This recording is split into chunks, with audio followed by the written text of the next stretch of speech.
if you look at a handsome white guy, oh man, forget about it. It's some shit going on there. Okay. You're supposed to keep that? Nah. Well, Put it back in the water. first of all, shut up. Mind your business. All right, Ayesha. Let's go ahead and all right, we're gonna get into this whole phase thing. So this is what I mean by you are cooked and you are not safe in any hemisphere of the earth from feminism. So this is the kind of advice that black women get from one another. So according to my knowledge, the term whole phase was popularized by Charlemagne the God, right? And it's based around the idea that basically, hey, you should give me the cheeks right now because, for one, that'll be advantageous for me, right? Because it's basically the argument that a guy can make towards a woman to say, hey, listen, have fun. Just give me the box. Give me the punani. Don't think about it. Don't worry about it. You're going through a whole phase. One drunk man.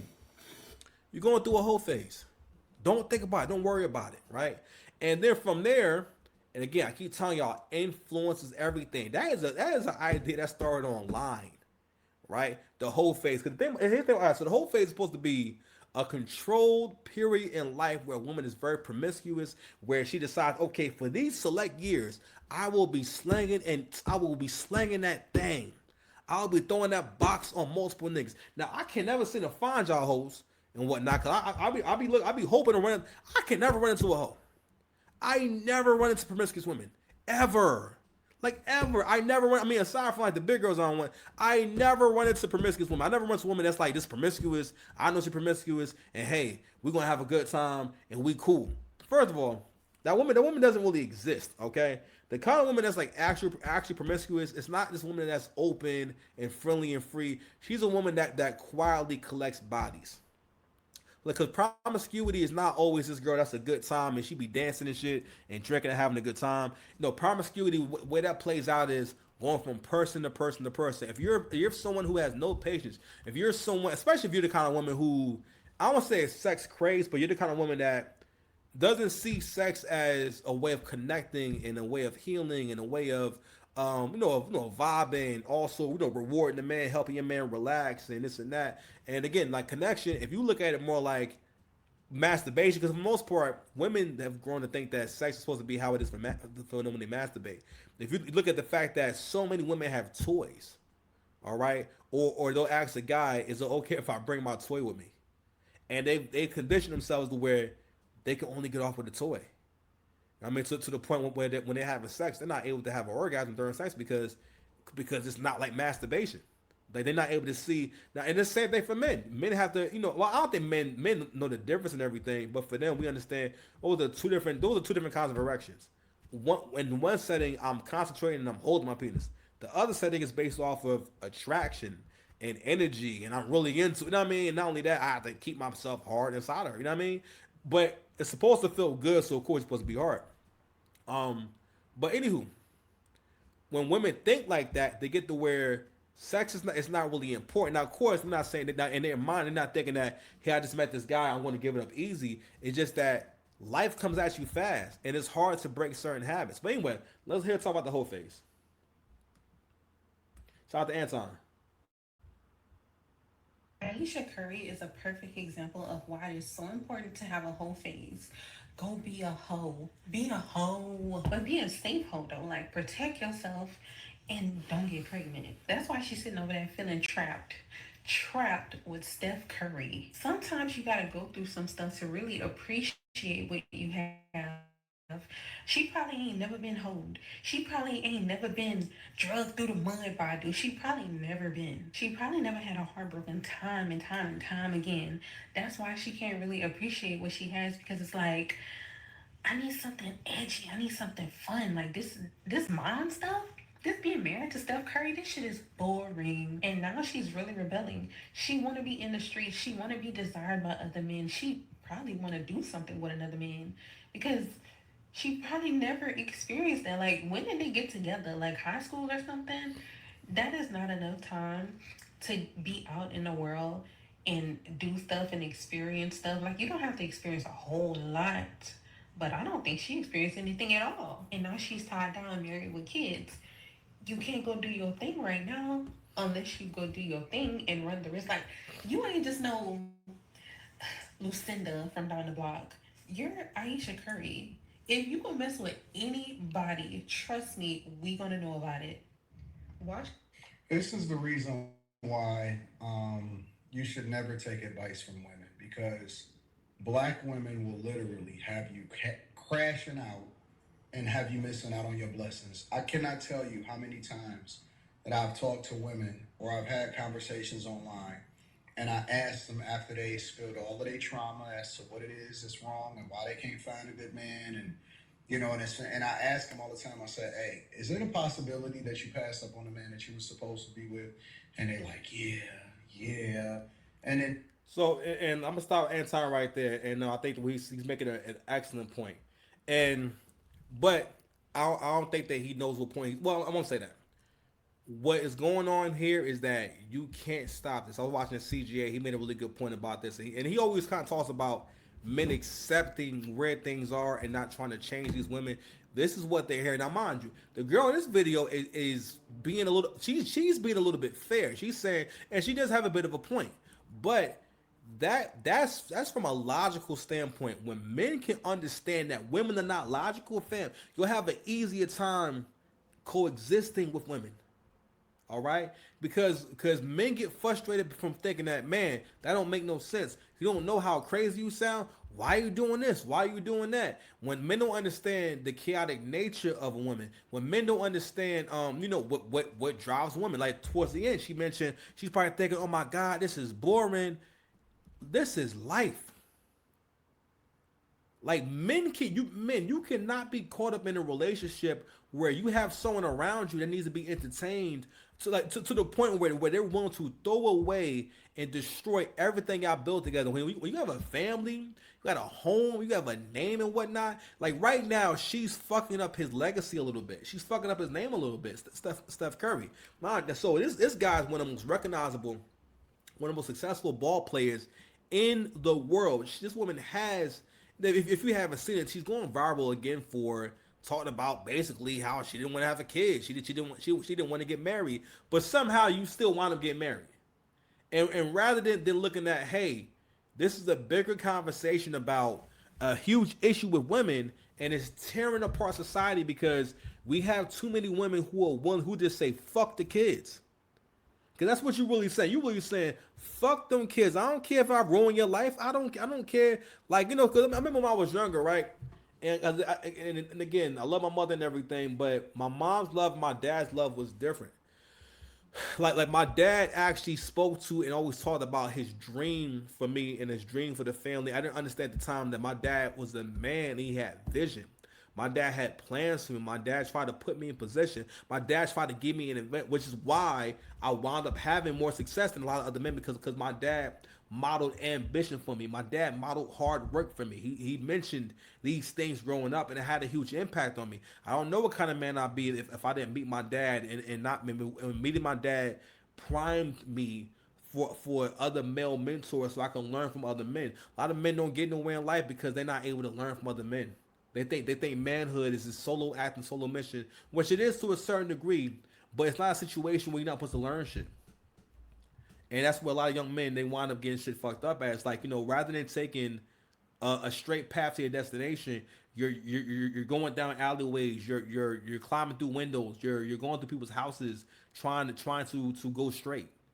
All right, you're going through the backyard, you're digging holes. That's what being a young man is like if he's not able to learn from other people, if he's not able to listen to the counsel of older men who have more information. Until you're about 30 years old, you should be shutting the fuck up and listen. Even if they're wrong, listen to the experience so you can put together your own ideas of what's wrong and what's right. But I'm sorry, but I digress. So the whole phase, right? And so going back to, and I told y'all before, women sabotage each other, right? Because again, on everything, I'm sure this started from a woman who was not into that kind of shit, who wanted to influence her friends to do it or women around her to do it to give herself an edge because they know men don't like hoes. If I encourage you to be a hoe, I now take you out of basically. I don't gotta compete with you. Women do a lot of stuff to sabotage each other so that they don't have to compete with one another. They'll tell one another that yo, like you could be ugly, you could be fat. As soon as yo, like today, this person I always see, they always look scruffy as hell. Like finally got their hair done and shit. I mean, I was laughing. I was like, it'd be crazy if like someone was like, man, I ain't gonna say that. But long story short, you can hear, and which is not, it's not a bad thing, but to a certain degree, it's like, wow, it's crazy. You can hear the coworkers trying to hype up, saying, "Oh, look at you, this and that." I'm like, man, my nigga, listen, this is you still a two, okay? But again, on one hand, it is a positive thing for your friends to say positive things about you and whatnot. But like, rather than say, "Oh, you look nice today," black women will talk about one another as if like as if you as if you fine. I don't know how else to put it. I don't know how else to put it. But anywho, let's go ahead and play the video in question. Okay, real quick. Actually, no. Before we get into this, let's get into the beginning of this right here. All right, and this right here is the clip that went viral a few years ago. Got a old moon pie face over here. To have more compassion and more understanding. Something that really bothers me and like honestly has given me a sense of a little bit of an insecurity is the fact that yeah, like there are all these women like throwing themselves, but me, like the past 10 years, like I don't have any of that. Like I have zero, this sounds weird, but like male attention. And so then, like, I begin to internalize it, and I'm like, is something wrong with me? You're Like, not looking. what? You're not Like, looking. You're not even. but I'm gonna tell you something else too. When your radar's turned off, because I dealt with that for years too. Like, and I was young, like you. Yeah, like, that's oh my not god. fair. I mean, because I don't want it, but it'd be nice to know that like someone's looking. But that when you your get radar's dangerous, turned off, right? that You're can get beautiful. real Don't ever dangerous. think for 1 minute that it ain't no some men out there looking at you like I wish. Honestly. And I'm gonna tell you who knows that more than anybody. And I want to ask a question. So in hindsight here, so as you can see, no, what the insecurity was coming from. Well, let's bring it back. And again, to be fair, I'm going to be fair and whatnot. Now, she's not fat at all. Nothing's wrong with Ayesha Curry, but this is TV fat. She is someone that when they go over certain, because she has a bigger face. When you have a bigger face and everything, and you're not really the most curvy girl and everything, like you'll carry more weight in your face and everything. So what it really was about was the weight, but also we got to think about the fact that this conversation went on in public to where people could hear it.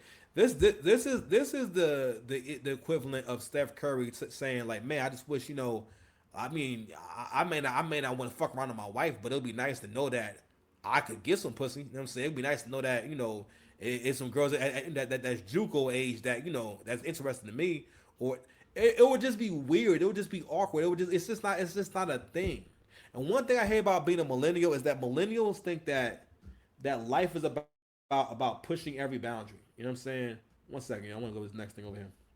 That it's about pushing every boundary and basically saying, all right, you say I can't do this, but check this out. Like for example, what always comes to mind is millennials love the idea, like Gen X and millennials love the idea of men and women being friends, even if it's inappropriate, right? So one of the reasons why it's not that men and women cannot have good conversation, not that men and women cannot be cool, but men and women for the most part generally don't do that well as just strictly friends, and it stays that way. Someone always wants to go to the next level, or it's always about something else. It's mostly about, to me, I think, a power dynamic, because the idea is that I know I'm not supposed to be doing this. I know I'm not supposed to be having a female good friend, but here we are, and then it creates this awkward environment for the people that you guys get into relationships with. I never forget when I met this girl who was a complete train wreck, by the way, but I still wish I could have tapped that booty. I ain't gonna lie, you know what I'm saying? But yeah, she was nuts. She told me a story about. She was telling me about it, but she didn't mean to tell me, "Hey, I'm really a piece of crap and I'm a really toxic person."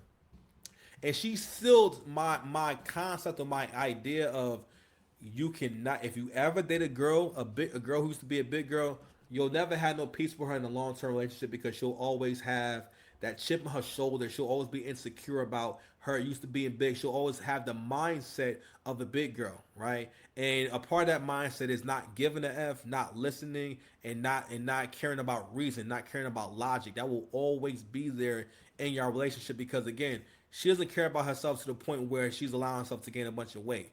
You know what I mean? And then when that goes away, sometimes that's why if she gets a surgery, you're not going to have a long term relationship with any woman who has any kind of surgery. Because most, especially if it's anything besides like breast implants or a little like liposuction and stuff like that, these girls are getting surgeries that like you not that you can't reverse, but it's like okay, but if you meet a guy that wants to have a kid with you and everything, you've now had a tummy tuck.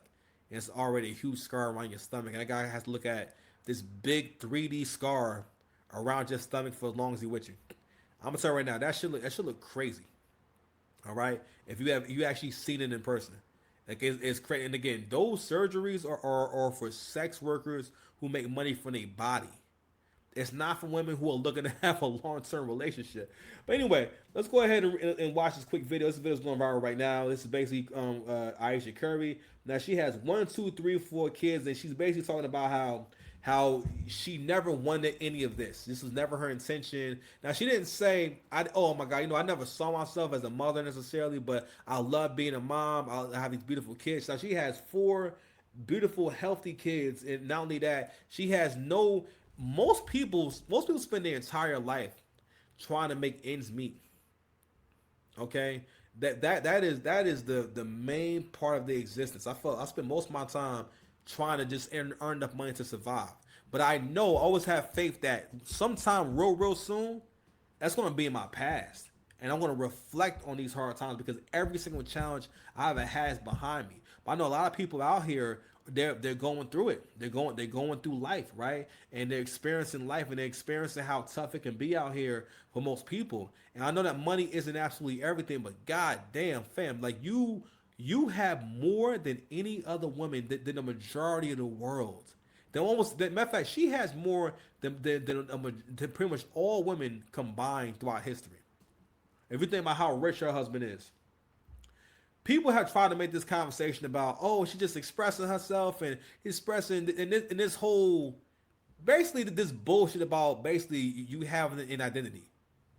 But we gotta look at, all right, the world, especially in the Western world is filled up with single women who've never married, single women who've never had kids. And I'm like, all right, so what is your reference point? Who are these people that you're talking about? Okay? Did you always knew you wanted a big family? No. So, I didn't want kids. I She's saying didn't it want was to get married. a smile on her face showing teeth. I didn't want kids. I didn't want to get married. I thought I was going to be career girl and that's it. And I had my eyes set on my goals. And I was never the little girl that like dreamt about the wedding dress and all of that. And then it happened so early in my life. So it's like, it's one of those things like you don't know what you actually don't know what you want. It's so hard also to be the woman in a situation where you're like, men just don't get as much scrutiny. Like they can maybe tell him like your fucking shots suck tonight, but like the looks and all of that is just like not a factor of conversation as much. That makes no sense. She just say that men don't get as much scrutiny. If you are a top performer of any kind, matter of fact, men get nothing but scrutiny. Men get nothing but criticism. You know how men become great? Men become great because people have no problem telling you that sucked. You know how I got good at rapping? People telling me I suck. People telling me that I was whack. People telling me I don't like that shit. Shit was ass. And you know what? I've had to deal with having some good shit. And the person listening to it, or it just being the wrong time, wrong night. I've had battles where, no, that was a good round. But it was the wrong time, the wrong night, wrong person. Wrong delivery. You understand? So, in this conversation, again, this is another example of how women will sabotage each other. All right? It's like hearing 2 kids talk. Like, she just hit her with a word salad sentence, and Ayesha didn't skip a beat to say, hey, ma'am, that made no sense. Matter of fact, she just gave an example of scrutiny. Hey, your shot sucks. Basket. If you're referring to his shot, that his shot is what makes the money. His shot is the reason why she got the nice ass clothes on. Her shot is his shot is the reason why her hair is done right now and she looks like money. If not for Steph Curry, for these women who are married to these successful men, that success, the concept of a successful man being able to hold you back, and again, it's always deflecting. They are always deflecting on things they actually do. I'm gonna say this real quick. If you are a man, especially in 2025, any woman you can get with is holding you back. It is a sobering thing when I realize if every woman that I've been with in the past, y'all, I realized that if I was still with them, they would have held me back because I would have been content with just that woman, right? And I maybe still would have done well, but they would have, because I wouldn't have been able to invest so much time into myself, so much thought into myself. Bro, I'm doing so much. I'm so productive now, you understand? I've never been so productive in my goddamn life. As soon as I level up to where I don't gotta do Instacart all the time, I'm gonna be doing so much more content, you understand? I'm gonna be so lit out here, you understand? But I appreciate those times. But anyway, but going back to this whole conversation about holding someone back, and she's making it seem as though the family's holding her back, that the marriage held her back. Also, the deflecting, also the redirection with the whole "I was young." That is a part of the stories women tell. When someone says that, what are you trying to imply? You're trying to imply that, oh, I wasn't able to make that decision. I wasn't able to make that long-term decision because I wasn't a fully formed adult. CGA talks a lot about how in Western culture we have this idea of women are not really adults until they're about 30 years old, and before that they're too young to make a decision. They're too young to get married. Just so forth and so on. And he also talks about how men don't realize that women in their mind, their timeline to have kids and have a marriage is in their 30s. Even though, well, for one, it doesn't even happen. Most time it's not happening. You bras are freezing your eggs, which is an L. That means that in your prime, when you were the most attractive, you was not able to get with no man or get the man you want. And you think, all right, as I become older, and basically I get to the point where pregnancy might actually body me, actually put me in the damn grave, I'll have a better chance at it. No, you won't. Egg free, you clinics that freeze eggs, you're evil. Okay, give these bras false hope. Listen, what they need to do is close all of those clinics, and close them freezers down. That's holding them eggs, and put some Wagyu beef up in there. Pause. But I want to speak more. I'm gonna let her finish. No. Did you talk to Steph about it? Like, or did you kind of keep it within yourself so it didn't? I do not have Kids. Did you So always knew you wanted a big family? no. So look how fast she said no. No. So I didn't want kids. So I'm gonna stop it right there. I'm gonna finish up with this. There's a hater in your bedroom. Are you so full of hate? Full of hate. A lot of you black men don't realize, bro, your biggest hater is your girlfriend. The biggest hater is the woman lying next to you. Hate to say that shit. Especially if you're a black dude. Your biggest hater is your girl. She's supposed to be his biggest fan. She's, again, look at how much he's given her. Let's be clear. Now, shout out to CJ. He made this point earlier. She's had solo business ventures. And you got women saying, she's a brand. That's another thing, too. This whole fantasy of you being able to build a brand around being a pretty girl. Not a brand around I've created a product that's so good or my work is so good. The package I created is so good that it has to be successful. Not like Tabitha, what's her name? I think Tabitha Brown. All right, or say Martha Stewart created a whole brand around what she does. It's not just, yo, I'm a bad bitch, give me some money. You understand? And another thing I'm gonna say too is shout out to Crimson Curse. She made this point about you have women like this who are online all day, have nothing to do, and they look at women who got their ass out, got their titties out, getting all these likes and whatnot, and these women who basically are sex workers and sugar babies getting flown out, you know what I'm saying? They're getting pumped and dumped, and you getting caught up in a story that she's creating for you, because even women believe other women's stories. Stop believing women's stories and read between the goddamn lines. Women are never going to tell you their story outright. If they tell you anything bad about themselves, it's always indirect. It's always by mistake that they tell you, oh yeah, so, you know what I mean? You have to put it together for yourself. She is his biggest hater. She hates that he is able to be successful with money and be independent. And if she dies, she goes away, he's good. But that's because she's in competition with him. She mentioned the career thing. Nothing has held her back from having a career. Because I don't hear during the conversation that Steph said, you got to stay home and raise these kids, and don't you put no socks on and no shoes, stay barefoot. When did that happen? When were you stopped from having this career? No, you wanted to have them kids. But she knows when she gets online and shits on her family, it gets her attention. Attention is the only thing that they're loyal to. Feelings and stimulation is the only thing they're loyal to. That's why they want to get online and have their ass out. And they want to compromise their whole relationship for Instagram, for social media, for other female acceptance. Everything is upside down. Let's keep it a stack. If not for Steph Curry, listen, Ayesha Curry will be living. She would just be Ayesha. Nobody would know who you are.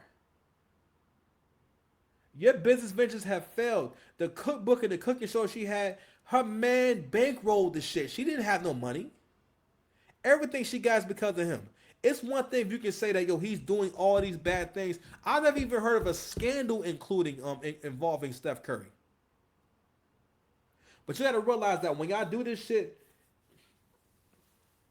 you're pretty much telling men who are single, men who don't have kids, yes, this is your reward for being a good man and for taking care of your girl. If you become as successful as humanly possible, you can still wind up with an Ayesha Curry who thinks that it brings a smile to her face to say that she wish she would have never married you.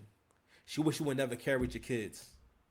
Anyway, I'm out, man.